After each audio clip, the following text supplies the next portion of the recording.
Getting fired is no fun. But have you ever been fired from a job you didn't even know you had?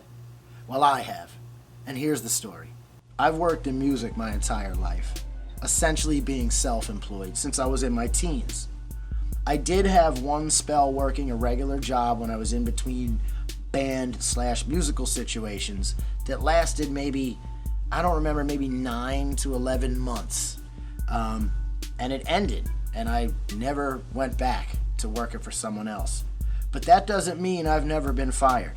As I've detailed in many previous stories, I spent a long time in Harlem, New York City as a commercial songwriter, doing everything from pop to hip hop to everything, you know, commercials, jingles, all kinds of stuff.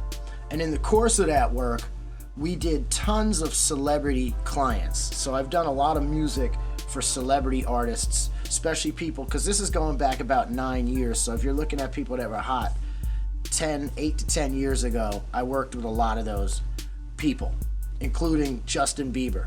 And he's an example of a person that can never be on my bio or resume, because the way this worked is many times we'd work on these tracks for artist clients and they would record to the tracks.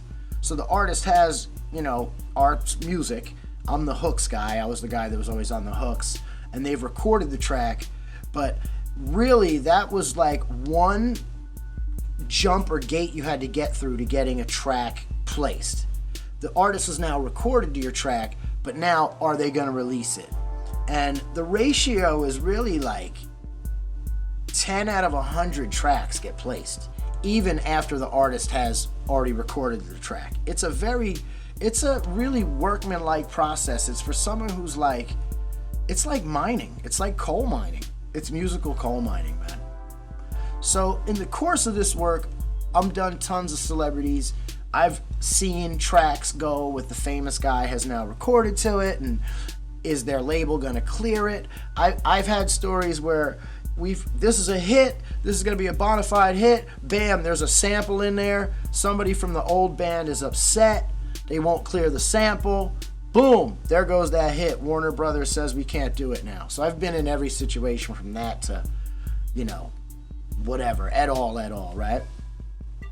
So you can imagine within this environment, and also when I would show up to the studio to work, our goal was like 6 hooks a day. Like, it was a fucking 6-hour day in the studio, and we would try to crush these hooks. Certain days when you're doing more ornate pop music type stuff, we'd take a little longer depending on what it was. A lot of the pop music, there's like 40, 50 tracks going on, so those would take time. But sometimes we just have like these hip hop bangers for artists that were popular at that time, a lot of street bangers, whatever we would do.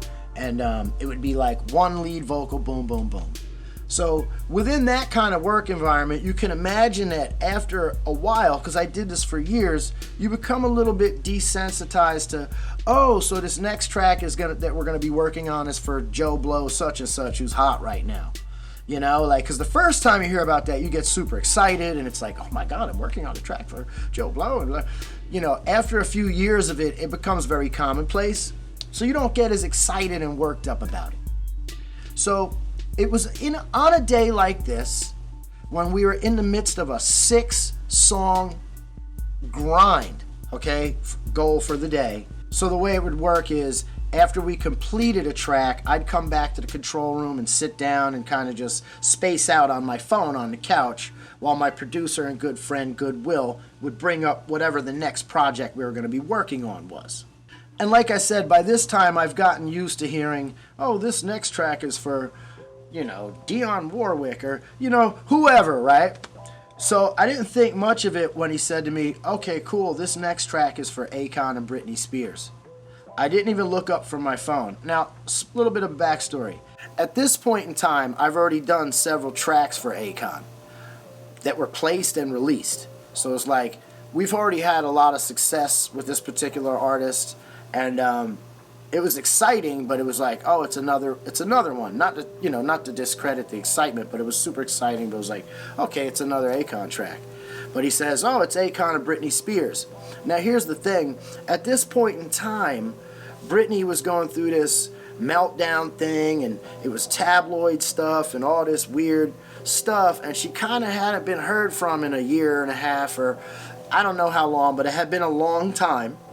And unbeknownst to the paparazzi and the press and the world at large, myself included, I'm not a fan, I wasn't following, but she was secretly working on a new album, a comeback album.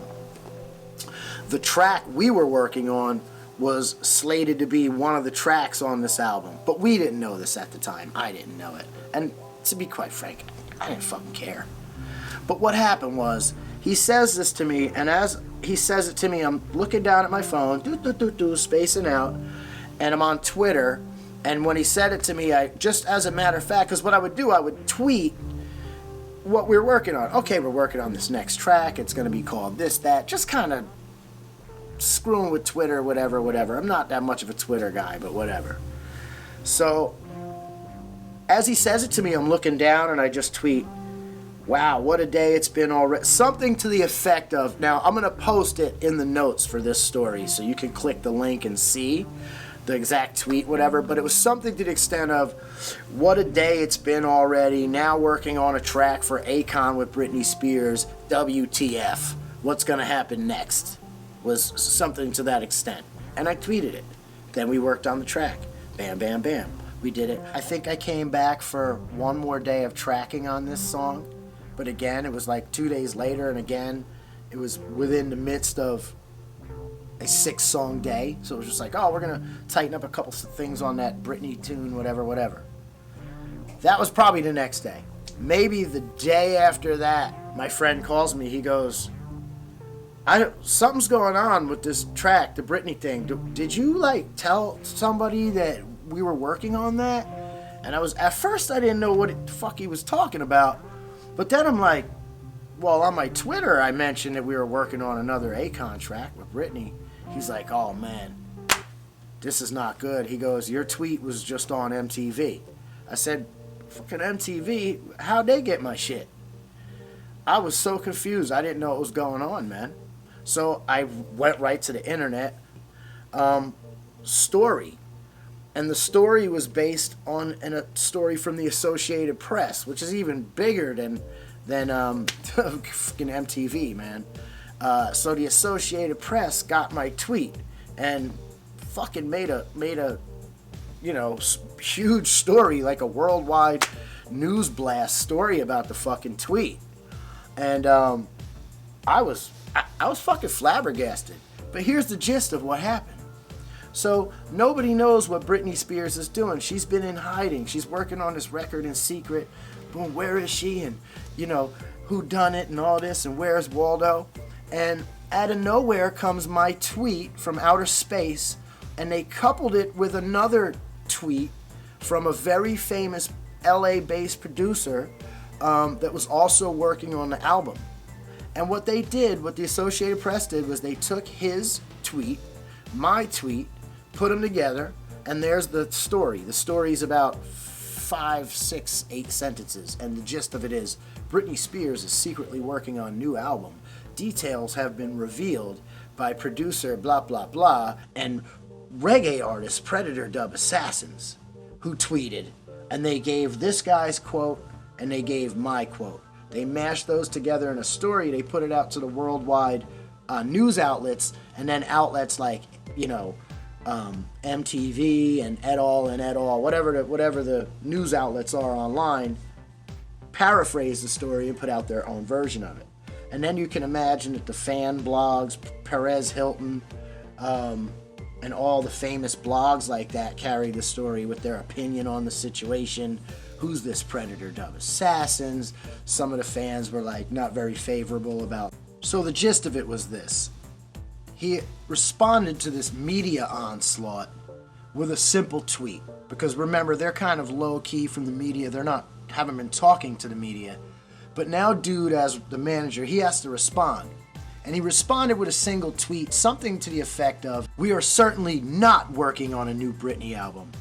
And I assure you that even if we were, anyone talking about the new Britney album certainly wouldn't be working on the new Britney album. And with that, we were fired. Myself and one of the richest and most legendary producers in all of R&B history. It probably hurt me a little bit more than he did, especially considering I didn't even know I was on the job like that, you know? And maybe millions were lost. I don't know. I can never know if maybe that song would have went on to make millions. To be honest, I don't think it was the best song. Again, I'm going to link the song, which has never been released officially, to the links in this story so you can listen to it. It's a sound called Louder. They were going to have to do some clearance stuff for samples and stuff. And it's a weird production because the female singer, who's awesome, I worked with her on a lot of tracks. She was like a finalist on The Voice or one of those singing shows that was really popular. But the production was calling for them to ramp up the auto-tune for the female lead vocal to crazy levels. So it's like, to me, the track always came out a little chipmunky sounding because of that, the way the production went. But we were just following orders, being told, doing what we were being told to do from the client we didn't even know we had. And we got fired. Story broke on the Associated Press. MTV picked it up, a lot of other outlets.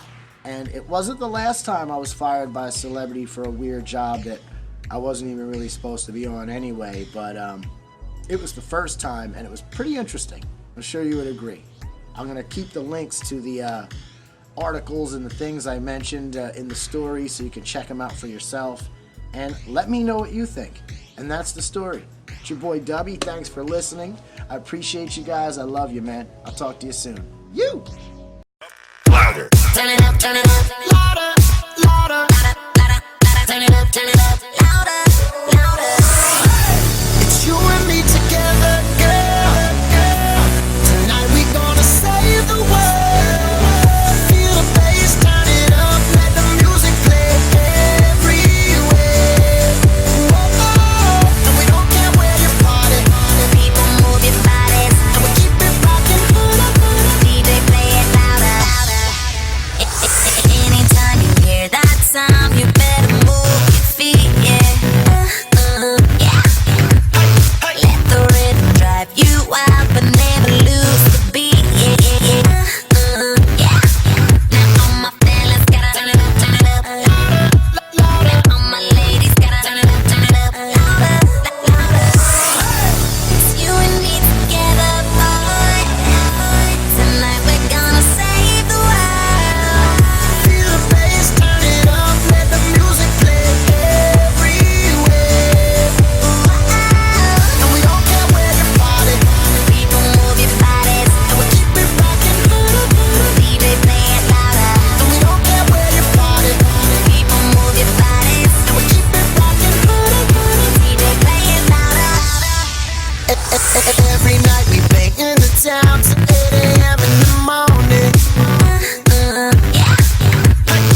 DJ, play it louder.